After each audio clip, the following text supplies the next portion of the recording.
परम तत्वाय नारायणाय गुरुभ्यो नमः। गंगणपतये नमः। भम भैरवाय नमः। एम शक्तिचालिनी उभय। प्रणाम श्रोतागणों।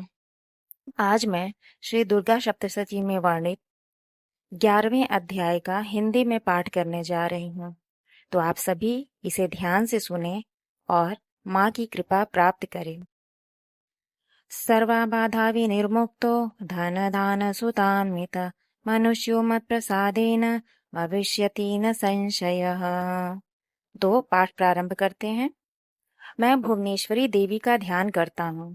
उनके श्री अंगों की आभा प्रभात काल के सूर्य के समान है और मस्तक पर चंद्रमा का मुकुट है। उनके मुख पर मुस्कान की छटा छाई रहती है और हाथों में वरद, अंकुश, पाश एवं अभय मुद्रा शोभा पाते हैं।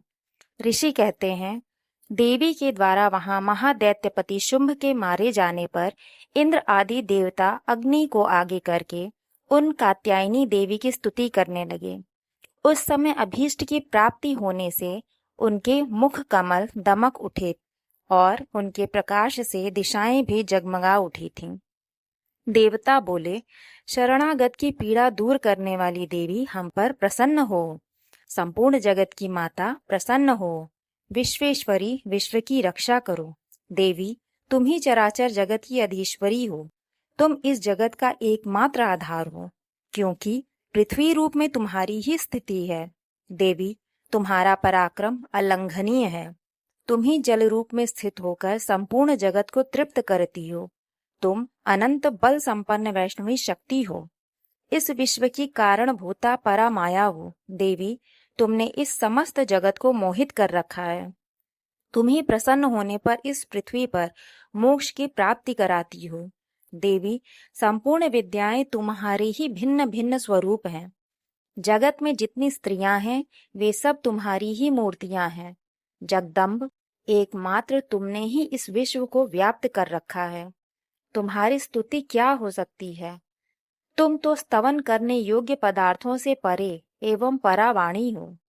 जब तुम सर्वस्वरूपा देवी स्वर्ग तथा मोक्ष प्रदान करने वाली हो, तब इसी रूप में तुम्हारी स्तुति हो गई। तुम्हारी स्तुति के लिए इससे अच्छी उक्तियां और क्या हो सकती हैं। बुद्धि रूप से सब लोगों के हृदय में विराजमान रहने वाली तथा स्वर्ग एवं मोक्ष प्रदान करने वाली नारायणी देवी, तुम्हें नमस्कार है। कला, काष्ठा आदि के रूप से क्रमशः परिणाम की ओर ले जाने वाली तथा विश्व का उपसंहार करने में समर्थ नारायणी, तुम्हें नमस्कार है। नारायणी, तुम सब प्रकार का मंगल प्रदान करने वाली मंगलमयी हो।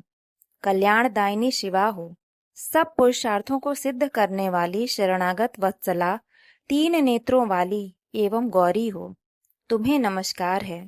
तुम सृष्टि, पालन और संहार की शक्ति भूता सनातनी देवी, गुणों का आधार तथा सर्वगुणमयी हो। नारायणी, तुम्हें नमस्कार है। शरण में आए हुए दीनों एवं पीड़ितों की रक्षा में संलग्न रहने वाली तथा सबकी पीड़ा दूर करने वाली नारायणी देवी, तुम्हें नमस्कार है। नारायणी, तुम ब्रह्माणी का रूप धारण करके हंसों से जुते हुए विमान पर बैठती तथा कुश मिश्रित जल छिड़कती रहती हो।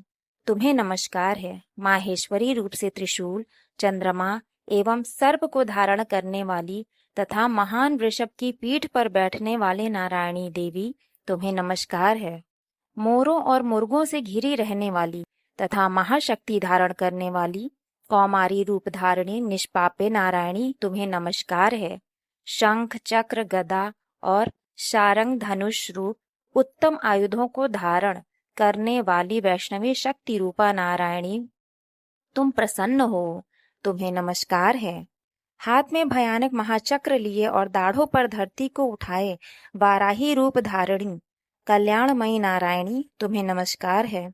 भयंकर नृसिंह रूप से दैत्यों के वध के लिए उद्योग करने वाली तथा त्रिभुवन की रक्षा में संलग्न रहने वाली नारायणी, तुम्हें नमस्कार है।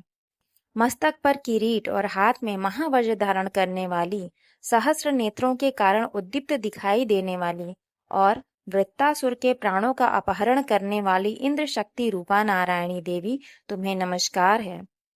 शिव दूती रूप से दैत्यों की महती सेना का संहार करने वाली, भयंकर रूप धारण तथा विकट गर्जना करने वाली नारायणी तुम्हें नमस्कार है।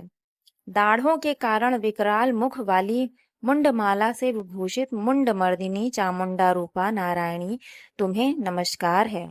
लक्ष्मी, लज्जा, महाविद्या, श्रद्धा, पुष्टि, स्वधा, ध्रुवा, महारात्रि तथा महाअविद्या रूपा नारायणी तुम्हें नमस्कार है।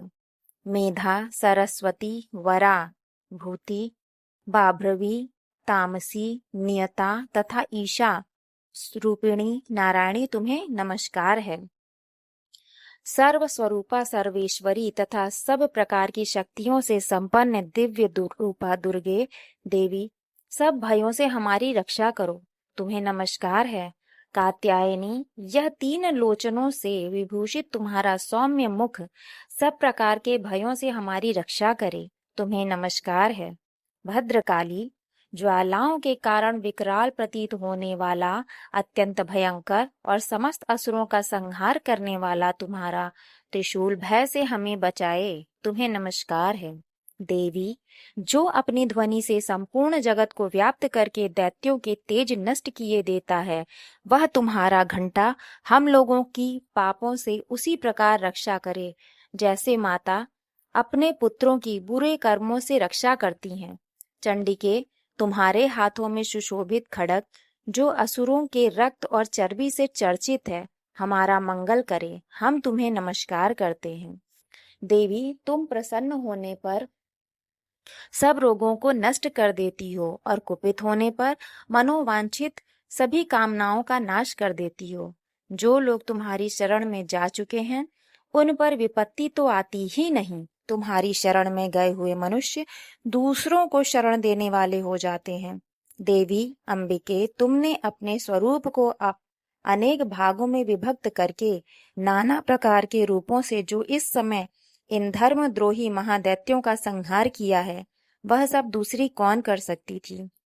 विद्याओं में, ज्ञान को प्रकाशित करने वाले शास्त्रों में तथा आदि वाक्यों में तुम्हारे सिवा और किसका वर्णन है, तथा तुमको छोड़कर दूसरी कौन ऐसी शक्ति है जो इस विश्व को अज्ञान में घोर अंधकार से परिपूर्ण ममता रूपी गड्ढे में निरंतर भटका रही हो।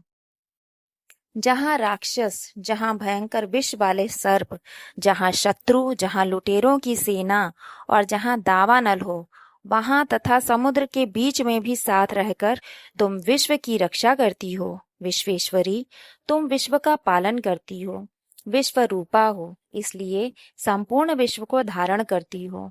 तुम भगवान विश्वनाथ की भी वंदनीय हो। जो लोग भक्ति पूर्वक तुम्हारे सामने मस्तक झुकाते हैं, वे संपूर्ण विश्व को आश्रय देने वाले होते हैं। देवी प्रसन्न हो, जैसे इस समय असुरों का वध करके तुमने शीघ्र ही हमारी रक्षा की है, उसी प्रकार सदा हमें शत्रुओं के भय से बचाओ। संपूर्ण जगत का पाप नष्ट कर दो और उत्पात एवं पापों के फल स्वरूप प्राप्त होने वाले महामारी आदि बड़े बड़े उपद्रवों को शीघ्र दूर करो। विश्व की पीड़ा दूर करने वाली देवी, तो हम तुम्हारे चरणों पर पड़े हुए हैं, हम सब पर प्रसन्न हो। त्रिलोक निवासिनियों की पूजनीय परमेश्वरी, सब लोगों को वरदान दो। देवी बोली, देवताओं, मैं वर देने को तैयार हूँ। तुम्हारे मन में जिसकी इच्छा हो वह वर मांग लो। संसार के लिए उस उपकारक वर को मैं अवश्य दूंगी।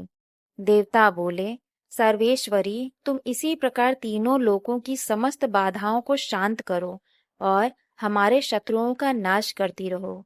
देवी बोली, देवताओं, वैवस्वत मनवंतर के 28वें युग में शुंभ और निशुंभ नाम के 2 अन्य महादैत्य उत्पन्न होंगे। तब मैं नंद गोप के घर में उनकी पत्नी यशोदा के गर्भ से अवतीर्ण हो विंध्याचल में जाकर रहूंगी और उक्त दोनों असुरों का नाश करूंगी। फिर अत्यंत भयंकर रूप से पृथ्वी पर अवतार ले मैं वैप्रचित्त नाम वाले दानवों का वध करूंगी। उन भयंकर महादैत्यों को भक्षण करते समय मेरे दांत अनार के फूल की भांति लाल हो जाएंगे। तब स्वर्ग में देवता और मर्त्यलोक में मनुष्य सदा मेरी स्तुति करते हुए मुझे रक्तदंतिका कहेंगे। जब पृथ्वी पर 100 वर्षों के लिए वर्षा रुक जाएगी और पानी का अभाव हो जाएगा, उस समय मुनियों के स्तवन करने पर मैं पृथ्वी पर अयोनि जना रूप में प्रकट होंगी और 100 नेत्रों से मुनियों को देखूंगी। अतः मनुष्य शताक्षी इस नाम से मेरा कीर्तन करेंगे। देवताओं, उस समय मैं अपने शरीर से उत्पन्न हुए शाकों द्वारा समस्त संसार का भरण पोषण करूंगी। जब तक वर्षा नहीं होगी, तब तक वे शाक ही सबके प्राणों की रक्षा करेंगे। ऐसा करने के कारण पृथ्वी पर शाकंभरी के नाम से मेरी ख्याति होगी। उसी अवतार में मैं दुर्गम नामक महादैत्य का वध भी करूंगी। इससे मेरा नाम दुर्गा देवी के रूप में प्रसिद्ध होगा। फिर मैं जब भीम रूप धारण करके मुनियों की रक्षा के लिए हिमालय पर रहने वाले राक्षसों का भक्षण करूंगी, उस समय सब मुनि भक्ति से नतमस्तक होकर मेरी स्तुति करेंगे। तब मेरा नाम भीमा देवी के रूप में विख्यात होगा। जब अरुण नामक दैत्य तीनों लोकों में भारी उपद्रव मचाएगा, तब मैं तीनों लोकों का हित करने के लिए 6 पैरों वाले असंख्य भ्रमरों का रूप धारण करके उस महादैत्य का वध करूंगी। उस समय सब लोग भ्रामरी के नाम से चारों ओर मेरी स्तुति करेंगे। इस प्रकार जब जब संसार में दानवी बाधा उपस्थित होगी, तब तब अवतार लेकर मैं शत्रुओं का संहार करूंगी। तो श्रोतागणों, इस प्रकार 11वां अध्याय पूरा हुआ। माता रानी की कृपा आप सब पर बनी रहे। मिलते हैं अगले अध्याय में। तब तक के लिए धन्यवाद। जय माता रानी।